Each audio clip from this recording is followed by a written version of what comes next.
It's time for the movie raid, and tonight's victim is actor Cameron Lee Price that plays in Jesus I Was Evil and the Wonderland Murders, and amongst others. Hello.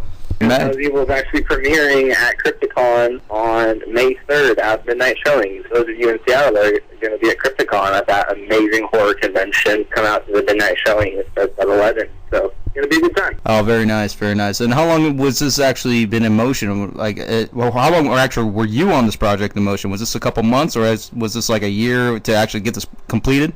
Oh, yeah. So Jesus I Was Evil, we filmed that. That was my first feature film, 2018 of last year. And Calvin, who I had worked with before on a short film called Choices, he was the director of Jesus I Was Evil.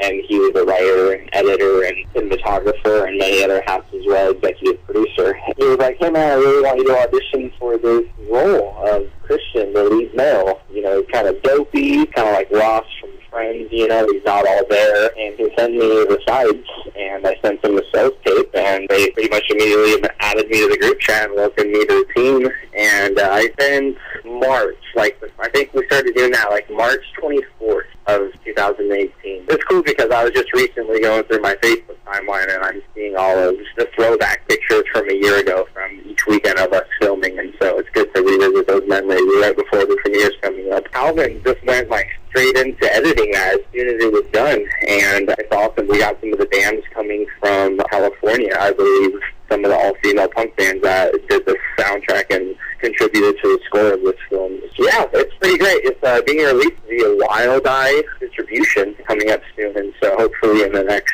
8 months or so, it sounds like we'll be seeing them in our local red boxes or DVD expresses. What are the new projects you got going on lately that you are allowed to talk about? Sure. So I just wrapped up Friday the 13th Vengeance on Saturday. I had 2 wonderful days on that production, and they're going straight through it. They're filming 2 weeks or 15 days straight, I think, up until the 11th of April. They're hammering out the rest of the film, which is going to be, and the dailies are looking incredible. Jeremy, the director, showed me a little scene they already had edited together and looking beautiful. So I wish I could hang out with that crew more often. Yeah, it was the best of the best in the Pacific Northwest as far as crew and actors go, so it was just a really good time all around. I got this feature film called Getaway Car, written and directed by Steve Barron. He's a writer in Seattle, but I just found this audition via Theater Puget Sounds, really connected with the sides that were given to me. Basically, my character, his name is Andy, and he's dating this girl named Lily, but they're not really dating, but they're just not quite official. Kind of a vicious cycle of relationships that I feel like a lot of people in their youth go through, so that really connected with me, and I'm filming that April 26th to the 28th, and then I believe the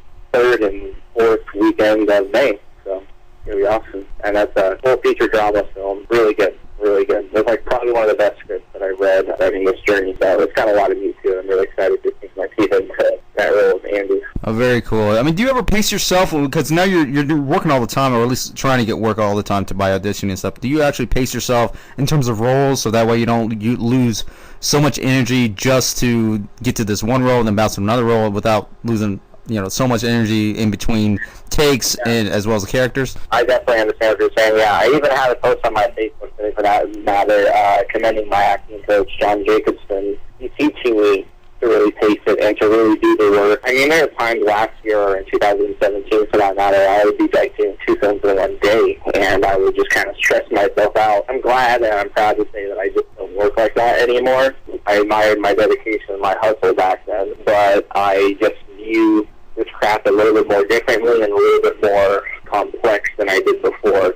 So, yeah, and that comes with pacing it and making sure that I'm doing the book work before I get to set, and lots of actors on actors and SAG-AFTRA conversations and inside the actor studio conversations make me learn to have patience with this and not necessarily rush your craft, if you will. Yeah, but a lot of actors out there, I mean, it seems like you yourself kind of learned a little bit the fact that you can't just simply rush from one role to another, but you're trying to get the roles, or you want to get the roles and you want to succeed, but it seems like you wanted to trailblaze it first before you actually start sculpting out your acting methods, your characterization, I mean, everything that you want to do. But it's almost like skipping a step by accident in a way. Yeah, I mean, each role has something different, that has that, though they, the appearance may be the same, because a lot of what I do is low budget, so we can't afford to tweak my look too much, but a lot of them have different characteristics that appeal to me, and it is easy to separate them. But some characters are much more difficult to transition to. It'd be a different story to go from doing Friday the 13th, horror film, to go into a comedy film, for instance, so. Oh, that's definitely really difficult, especially if you just came from that type of genre and then you bounce it into a completely different world, a completely different genre, and you got a whole new mindset to focus on now, and a whole new different characters, and like just everything. You can't just simply do exactly what you did on your last role, which was, horror. I mean, there's always something different between each genre you have to do, no matter what kind of role it is. Absolutely. Horror is a lot of fun. It's one of the genres I would like to think that I excel in, and being that horror is a lot more fast or like action or action packed or faster paced, I feel that's kind of the element that I like to be in, and so it's fun to make those quick decisions on the spot, if you will, as like a crew and as an actor working with the crew. Now, when it comes to role after role, how do you maintain the current role that you have, the current character that you're playing as, without actually taking your last character that you performed and bringing it with you into this role? I would like to think that, wardrobe has something to do with that, looking, appearing a bit different, but that's kind of like the idea that I've been battling with myself, that I can't necessarily look different in every single role, but there's ways to accentuate to accent different attributes or characteristics or qualities or downfalls of a person, and it's just about kind of accessing that, if you will, and doing my best to access those parts, whether it be relating whichever character it may be playing to somebody that I've known before, or my own mix and match or menage a trois of different personalities that I've met and encountered and come across. And that's always one of the funnest parts for me, is building it and crafting this world, or the mindset, if you will, as well. The mindset is also huge. What that character is thinking while I'm on set, and I try and do that. I personally like to be called the character's name when I'm on set. I do, of course, respond to my name, but I don't make that clear. But if it is asked, I do prefer to be called that. It just kind of helps me get in that element and that zone a little bit more. Yeah, so that's kind of a part of it. And sometimes I've even heard other actors say that they get to the very last day of production, and that's when they feel like they know the character best. And then at that point, they wish they could go back and do it all over again. But this is film, and we can't, so. Yeah, I mean, having to do that, all kinds of different characters, and I mean, having to be different is definitely challenging on some. You may not always look different, but that you can always form a different aspect or a different type of way of how you present the character in every shape or form, depending on what the genre is, of course. But when it comes to like certain situations or emotional moments, do you think it's best to create your own drama to get a better effect, or do you think it's really better just rather than having to recreate a moment? It's different for every role, dude. It really depends. Some roles I can express my emotions better than others, but it's a bit of a mix and match. And what I've been trying to do is to tap into the character more, of course, because it can be very exhausting to be using your own emotions, depending on how much that is required. There's amazing actresses in a community who can just cry on set for hours, and it's like, I can probably really only do it for a scene or two, and then I'm pretty after that point. There's only so much I can do, and that's kind of the way I am. When I cry, I just get out of the way real quick. I don't bawl my eyes out necessarily. I kind of just shed a few tears and I'm done.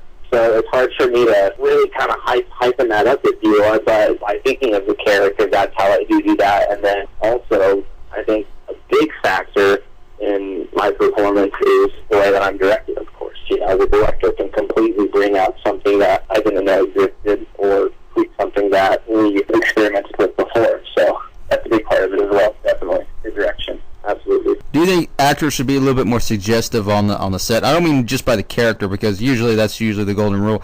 You suggest something that you'll feel comfortable with your character, then chances are you're going to get fired.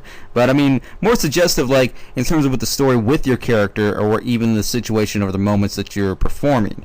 That's what I'm saying. Are you kind of talking about the ability to roam and to explore? Is that kind of what you're talking about? Yes. Yeah, I think that's super important. I think that, without crossing boundaries, of course, there's, I've heard about actors that, Jim Carrey with the Andy Kaufman documentary, how he, when a lot of people say that he was crossing the line, or, there's a certain degree to it, just make sure that none of the crew members or anybody associated with the film, or, you're not making anybody uncomfortable on set. I think that as long as you are living within that realm, but respectfully, I think that that is really important. I personally love to improv with my castmates off camera, not even right before a tape, but sometimes, I did a film called Rat, directed by Austin Rogers. He also directed Choices that me and Calvin McCarthy were in. As soon as I got there, all of us actors on set just immediately were talking in our accents and our characters, and it was a lot of fun, and I think it really translates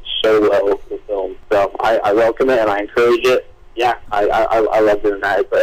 Or any exercises or anything of that sort that, I've been on set sometimes, and my co-star really needed help with figuring out this line, so it's really fun to speak those things and also help them explore as their character as well as get their perspectives on my character as well, because we need to be getting different opinions to inform our character's decision on how we think of ourselves as well as how people perceive us. You think it's best to stick with, not necessarily just strictly independent, but at least smaller budget studios? Do you think it's best to stick with these guys rather than having to try to go with a more well-named brand, or at least certain well-named brands? Because there are a lot of them out there that are just, of course there's the whole money type thing, but do you think they're actually kind of being a confliction to their own viewers due to their marketing? Your market is always huge when you're embarking on making a film, a project, or whichever it is. You need to know who it is that you need to cater to, or if you do have a market or an audience for that matter. Especially because now with films going to film festivals, that you can make a drama film, and then you have all of these options for film festivals, where horror does have a really amazing cult following, but they have a bit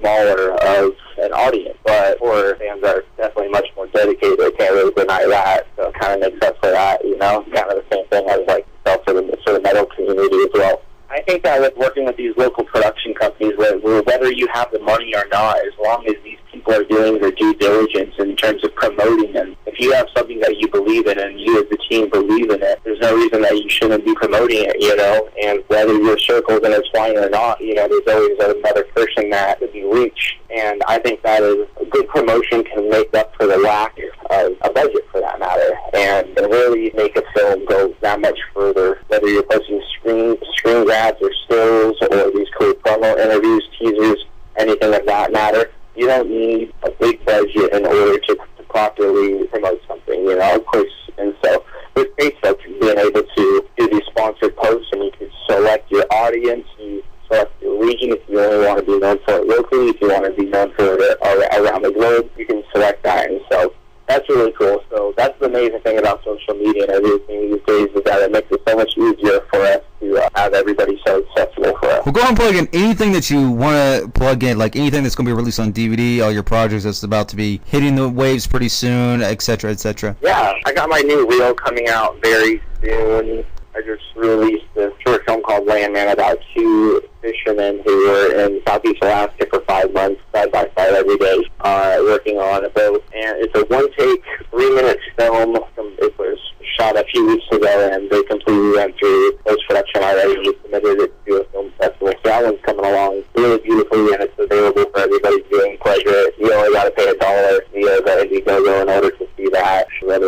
I got a short film called Silence that I helped co-direct. So I do want to talk about that. I co-directed that. It was my first time co-directing or directing in general. And I met Alex Onda, who co-directed that with me on the set of Jesus, I Was Evil. And then the first 20 minutes of me being there, he told me about this short film about it. He's like, I want to do a short film about two teenagers hiding in a closet during a school shooting. And I'm like, wow, dude, I just got goosebumps.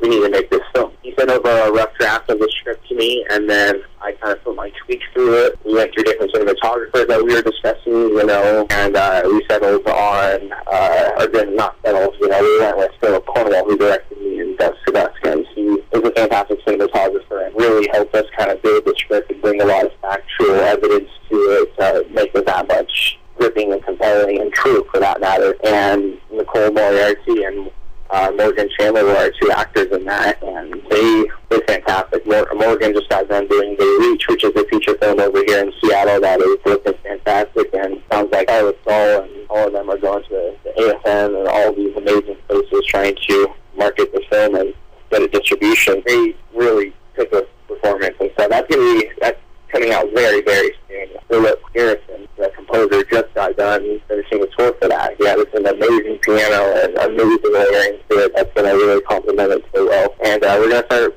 dropping that out to film festivals and probably do summer, fall film festivals and a winter release for Silence. So that's probably doing a little bit of traveling for that, which I'm looking forward to. Very cool. And that is Cameron Lee Price. Thank you. Thanks, Mike. That was fun. You just watched or listened